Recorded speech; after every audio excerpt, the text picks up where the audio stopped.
د بېوزلو او ناچارو د بې پلاره ماشومانو د بېوزلو او ناچارو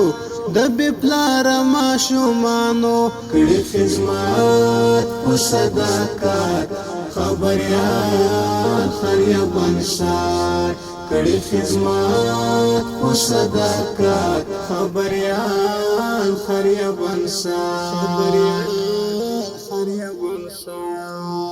د بېوزلو او ناچارو د بې پلاره ماشومانو د بېوزلو او ناچارو د بې پلاره یوه کونډه مېرمن د بېچارهګۍ دا اولادونه سره پاته دي او تقریبا دلته یو څوک دي پلرګنۍ لخوا هغو کومک ورسره کړی دی او خونه یې ورخالي کړې ده په هغې کې اوسي تر موږ یې غږ راورسېدو یو چا راورساوه وایي حالات یې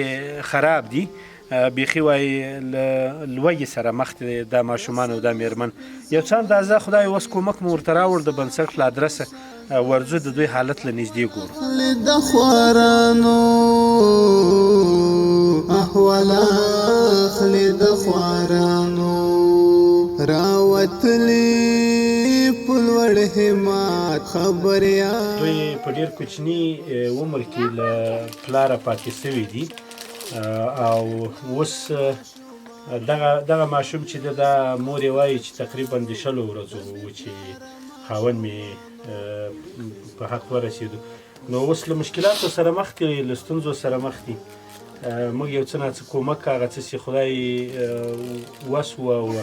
مسافر کومک کړی و هغه څه مو ورته راوړو دوی چا یې اواز راورساوه چې اوس په مشکلاتو کې دي په ستونزو کې دي هغه څه مو ورته راوړو دا د ژمي ګزاره به یې ورباندې وسي په داسې ډول باندې موږ تقریبا ډېرې مېرمنې لرو چې په دې اندازه واړه او کوچني ماشومان ورپاتې دي او دوی له غټو مشکلاتو سره مخ دي دا چې لویېږي او د عمر هغې برخې ته رسېږي چې دوی کار کوي روزګار کوي نو مسؤلیت د ساتنې په موږ په تاسې ده هڅه به کوو چې دوی ته ځان ورسوو او هغه څه چې په وس کې مو پوره دي دوی سره به یې شریکوو حق یې ده راسره د آینده او نورو کومکونو په هیله مو ځکه یو چې دغې کورنۍ دغه خور کیسه وکړه چې ور مې راپورې ده او پورې په دې ده چې نه د خوراک څه و چې خوړلي مو وای او نه د سوند څه و چې به کوټه مو ورباندې ګرمه کړې وای د پلار کره په یوه کونج کې یوه کوټه ورخالي کړې ده د بنسټ د ډېر سپېڅلی د دې زړه له درده جوړ ده د بې پلاره یتیم کور ده Fata de salor mi-a scris Rahată ce n-asta spioai asta Ăsta clar că o să n-ai de carul ăsta, n-ai de trău ăsta E aici una în care ne-a căldat în pregănită în mahăra unul Я хотела ну на место поиск, что я кроме нас поиск, я вот ходила на границе.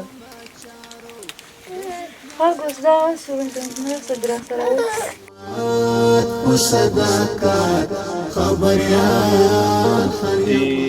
ډېر ځور او د ډېر تکلیف خبره خو دا وه چې د دې خور یو کلیوال دغه د دې غږ تر موږ راورساوه او د دې کیسه یې په دې وړو وکړه چې 2 ورځې مخکې ماخوستن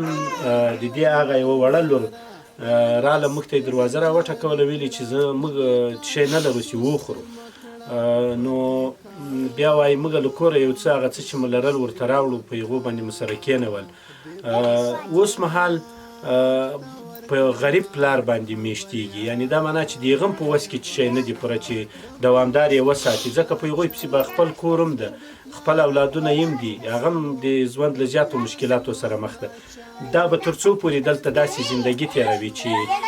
هغه خلک د خپل ځان په ساتنه پورې پکو دي او دوی هم ورله غاړي دا نو یو تکلیف ده او دا تکلیف په ګډه سره په غاړه اخلو تر څو پورې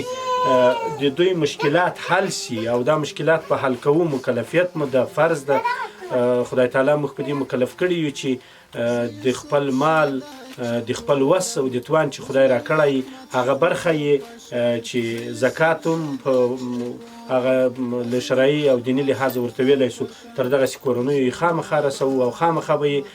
انشاء الله الرحمن د دوی اواز تر تاسې درسوو تر څو تاسې هغه خپل څه له دوی سره شریک کړي خبریال خریب انساک د بېوزلو او ناچارو د بې پلاره ماشومانو د بې وزلو او ناچارو